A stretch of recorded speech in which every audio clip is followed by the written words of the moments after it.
رب والی زندگی، خدا رخی زندگی، اللہ اورینٹڈ لائف گزارنے کے لیے کس قدر ضروری ہے کہ زندگی کے ہر پہلو کے اعتبار سے جائزہ لیا جائے۔ انسان جو زندگی گزارتا ہے اس میں سے کتنا وقت اس کا گھر کے اندر گزرتا ہے۔ مرد کمانے کے لیے نکلتے ہیں، خواتین ضروریات کے لیے نکلتی ہیں، گھروں سے نکلنا، گھر واپس آنا، گھر رہنا اور گھروں میں ضروریات کو پورا کرنا، یہ سب کچھ دنیا میں جاری رہتا ہے۔ گھر کے اندر کی زندگی کو کیسے گزاریں، نارملی ہم دیکھتے ہیں یہ باتیں اکثر لوگوں کو معلوم ہے کہ گھر میں داخل ہوتے ہوئے دعا پڑھنی چاہیے۔ نبی صلی اللہ علیہ وسلم کا فرمان ہے، جب آدمی گھر میں داخل ہو اور داخل ہوتے وقت اور کھانا کھاتے وقت اللہ تعالیٰ کا ذکر کرے تو شیطان کہتا ہے نہ تمہیں سونے کی جگہ ملی نہ کھانا ملا۔ اور جب گھر داخل ہوتے وقت اللہ تعالیٰ کا ذکر نہ کرے تو شیطان اپنے ساتھیوں سے کہتا ہے تم نے سونے کی جگہ پا لی۔ اور جب وہ کھاتے وقت بھی اللہ تعالیٰ کا ذکر نہیں کرتا تو شیطان کہتا ہے تم نے سونے کی جگہ اور کھانا دونوں کو پا لیا۔ تو گھر داخل ہوتے وقت اللہ تعالیٰ کا نام لینا ضروری ہے، لیکن اگر کسی ایسے گھر میں داخل ہونے کا ارادہ ہو جس میں کوئی نہیں رہتا تو سیدنا عبداللہ ابن عمر کے بیان کے مطابق یہ کلمات کہنے چاہیے، السلام علینا وعلی عباد اللہ الصالحین، ہم پر سلامتی ہو اور اللہ تعالیٰ کے نیک بندوں پر سلامتی ہو۔ گھر میں رہنا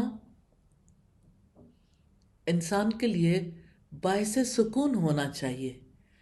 سکون کے لیے خود کو کنٹرول کرنا بہت ضروری ہے، اس لیے سب سے پہلی چیز جس پہ کنٹرول کرنا ہے وہ غصہ ہے، کیونکہ انسان آؤٹ آف کنٹرول ہوتا ہے تو پھر کوئی معاملہ بھی سیدھا نہیں رہتا۔ یاد رکھیے گا گھر والوں کے ساتھ نرمی اور مہربانی سے پیش آنا لازم ہے۔ نبی صلی اللہ علیہ وسلم نے فرمایا ان اکمل المؤمنین ایمانا احسنهم اخلاقا والطفهم بأہلہ، ایمان میں کامل ترین شخص وہ ہے جو زیادہ اچھے اخلاق والا ہے اور اپنے گھر والوں کے ساتھ شفقت اور مہربانی کرنے والا ہے۔ نبی صلی اللہ علیہ وسلم نے ہر معاملے میں حسن سلوک، اچھا برتاؤ، احسان کرنے کا حکم دیا۔ آپ نے فرمایا جس شخص میں 3 خوبیاں ہوں گی اللہ تعالیٰ اسے اپنی رحمت سے ڈھانپ لے گا اور اسے جنت میں داخل کرے گا۔ اس میں پہلی چیز ہے مہمان کے ساتھ نرمی برتنا، والدین کے ساتھ شفقت کرنا اور غلام کے ساتھ حسن سلوک کرنا۔ تینوں کا تعلق گھر سے ہے۔ آج کل غلام نہیں ہوتے، ملازم ہوتے ہیں، خادم ہوتے ہیں، وہ بھی حسن سلوک اور اچھے برتاؤ کے مستحق ہے۔ اسی طرح سے یہ بھی دیکھنا ضروری ہے کہ گھروں کا انٹیریئر کیسا ہو۔ نبی صلی اللہ علیہ وسلم نے ایسے پردوں اور چادروں کو گھر میں استعمال کرنے سے روکا جن پر جانداروں کی تصویریں ہوں۔ سیدہ عائشہ کہتی ہیں کہ رسول اللہ میرے پاس تشریف لائے تو میں نے اپنے گھر کے سائبان پر ایک پردہ لٹکایا ہوا تھا جس پر تصویریں تھیں۔ جب آپ نے انہیں دیکھا کھینچ کر پھینک دیا۔ آپ کا چہرہ سرخ ہو گیا اور فرمایا قیامت کے دن سب سے زیادہ سخت عذاب ان لوگوں کو ہوگا جو اللہ تعالیٰ کی مخلوق کی طرح خود بھی بناتے ہیں۔ سیدہ عائشہ فرماتی ہیں کہ میں نے پھر ان سے 1 یا 2 تکیے بنا لیے۔ اور اب دیکھیے کہ وہ گھر جس میں رحمت کے فرشتے نہ آئیں، اس گھر میں خیر کب باقی رہے گی؟ نبی صلی اللہ علیہ وسلم نے فرمایا جس گھر میں کتا اور جاندار کی تصویر ہو اس میں فرشتے داخل نہیں ہوتے۔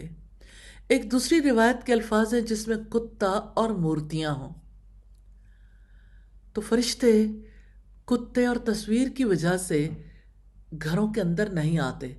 ہاں شکاری کتا یا حفاظت کرنے والا کتا اس سے مستثنا ہے۔ اسی طرح ہم دیکھتے ہیں گھر قائم ہوتے ہیں نکاح سے، شوہر اور بیوی کا جو آپس کا تعلق بنتا ہے۔ اس لیے گھر بنانے کے لیے جب کوئی نکاح کرے تو اسے چاہیے کہ اپنی طاقت کے مطابق گھر کو سجائے بنائے۔ جب سیدنا جابر بن عبداللہ نے شادی کی تو نبی کریم نے پوچھا حل اتخذتم انماتن، تم نے جھالردار چادریں لی ہیں؟ سیدنا جابر کہتے ہیں میں نے عرض کیا ہمارے پاس جھالردار چادریں کہاں سے آئیں؟ آپ نے فرمایا جلد ہی میسر ہو جائیں گی۔ سبحان اللہ، سبحان اللہ۔ یعنی اس میں حرج کی بات نہیں، بلکہ اپنی استطاعت کے مطابق گھروں کو خوبصورت بنانا بھی ضروری ہے۔ پھر اسی طرح سے گھروں میں داخلے کے کچھ آداب ہیں جن کا خیال رکھنا بہت ضروری ہے۔ کسی کے گھر میں داخل ہونے سے پہلے اجازت لینا ضروری ہے، اس لیے کہ معلوم نہیں کہ وہ کس حال میں ہے۔ کوئی کسی کے گھر میں براہ راست داخل نہ ہو اور نہ جھانکے، کیونکہ آپ نے گھر والے کو اجازت دی ہے کہ وہ جھانکنے والے کی آنکھ نکال دے۔ استغفر اللہ۔ اور گھر میں داخل ہونے سے پہلے 3 دفعہ اجازت لی جائے۔ آپ کا فرمان ہے اجازت 3 مرتبہ ہے، اگر تمہیں گھر والا اجازت دے تو ٹھیک، ورنہ واپس چلے جاؤ۔ اور گھر میں داخل ہونے کے لیے اجازت طلب کرتے وقت دروازے کے سامنے کھڑا نہیں ہونا چاہیے۔ سید عبداللہ ابن بصر بیان کرتے ہیں نبی کریم جب کسی دروازے پر اجازت کے ارادے سے آتے تو دائیں یا بائیں کھڑے ہوتے، اگر اجازت مل جاتی تو داخل ہو جاتے، ورنہ تشریف لے جاتے۔ پھر گھر میں اللہ تعالیٰ کا ذکر، نفل نمازوں کی ادائیگی، سنتیں پڑھنا، قرآن مجید کی تلاوت کی عادت بنانی چاہیے۔ خواتین کو تو فرض نمازیں بھی ادا کرنی چاہیے، ظاہر ہے کہ وہ مسجد میں جا کر فرض نمازیں پڑھنے سے مستثنا ہے، پڑھیں تو اس کا اجر ہے۔ سورہ البقرہ کی تلاوت کرنی چاہیے کیونکہ اس سے شیطان گھر سے بھاگ جاتا ہے اور اللہ تعالیٰ کے ذکر سے گھر روشن ہو جاتا ہے۔ نبی صلی اللہ علیہ وسلم کا فرمان ہے مثل البیت الذی یذکر اللہ فیہ والبیت الذی لا یذکر اللہ فیہ مثل الحی والمیت۔ وہ گھر جس میں اللہ تعالیٰ کا ذکر کیا جاتا ہے اور وہ جس میں اللہ تعالیٰ کا ذکر نہیں کیا جاتا، ان دونوں کی مثال زندہ اور مردہ جیسی ہے۔ اور ایک اور حدیث میں ہے کہ اپنے گھروں کو قبرستان نہ بناؤ، شیطان اس گھر سے بھاگ جاتا ہے جس میں سورہ البقرہ پڑھی جاتی ہے۔ اور آپ صلی اللہ علیہ وسلم نے نوافل کی ترغیب دیتے ہوئے فرمایا صلوا فی بیوتکم ولا تتخذوها مقابر، اپنے گھروں میں نماز پڑھا کرو، انہیں قبرستان مت بناؤ۔ یہاں اس سے مراد نفلی نمازیں، کیونکہ فرض نماز تو مسجد میں جماعت کے ساتھ پڑھنی ضروری ہے۔ پھر گھر میں رہتے ہوئے شوہر بیوی کو ایک دوسرے کے حقوق کا خیال کرنا چاہیے۔ جوائنٹ فیملی میں والدین ہیں اور اسی طرح سے دیگر رشتہ دار ہیں، بہن بھائی بھی ہو سکتے ہیں، تو ان کے حقوق کا خیال رکھنا چاہیے، اپنی اولاد کی تربیت کرنی چاہیے، انہیں اسلامی آداب اخلاق سکھانے چاہیے، توحید سکھانی چاہیے، انہیں عبادت کا شوق دلانا چاہیے، انہیں اللہ تعالیٰ کی، اس کے رسول کی، قرآن مجید کی، سنت کی، دین کی محبت سکھانی چاہیے۔ اور اولاد میں کوئی بھی چیز تقسیم کرنی ہو تو عدل سے کام لینا چاہیے۔ نبی صلی اللہ علیہ وسلم شوہر کو بیوی کے بارے میں ذمہ داری کا احساس یوں دلاتے ہیں ان تطعمھا اذا طعمت، جب آپ خود کھاؤ اسے بھی کھلاؤ، وتکسوھا اذا اکتسیت، جب آپ خود پہنو اسے بھی پہناؤ، ولا تضرب الوجہ، اور اس کے چہرے پر مت مارو، ولا تقبح ولا تہجر الا فی البیت، اور اسے برا بھلا مت کہو، اور اسے اگر جدا کرنا ہو تو گھر ہی میں رکھ لو، یعنی غصے میں آ کر گھر سے باہر نہ نکالو۔ اسی طرح آپ صلی اللہ علیہ وسلم نے فرمایا اعدلوا بین اولادکم، اعدلوا بین ابنائکم، اپنی اولاد کے درمیان انصاف کرو، اپنے بیٹوں کے درمیان انصاف کرو۔ اسی طرح اولاد کی تربیت کے بارے میں فرمایا اکرموا اولادکم واحسنوا ادبہم، اپنی اولاد کو عزت سے رکھو اور انہیں خوب ادب سکھاؤ۔ اللہ تعالی ہمیں توفیق عطا کرے۔ گھر والے حق رکھتے ہیں کہ ہم ان کی مدد کریں۔ سیدہ عائشہ سے پوچھا گیا کہ نبی کریم صلی اللہ علیہ وسلم کا گھر میں رہن سہن کیسا تھا؟ فرمانے لگیں گھر کے کام کاج کیا کرتے تھے، اور جب نماز کا وقت ہو جاتا تو نماز کے لیے تشریف لے جاتے تھے۔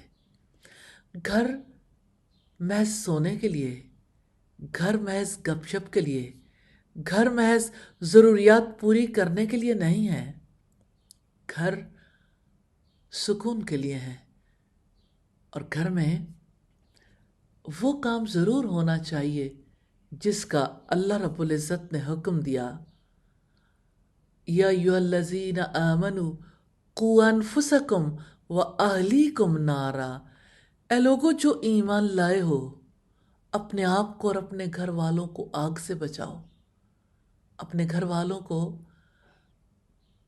آگ کی طرف بڑھتا ہوا نہ دیکھیں۔